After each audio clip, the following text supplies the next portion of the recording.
1972चा तो काळ, जेव्हा एका तरुणाच्या लेखणीने अख्खी दिल्ली हादरली होती.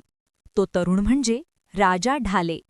स्वातंत्र्याचा रौप्य महोत्सव साजरा होत असताना महाराष्ट्रातील एका दलित महिलेची नग्न धिंड काढली गेली होती.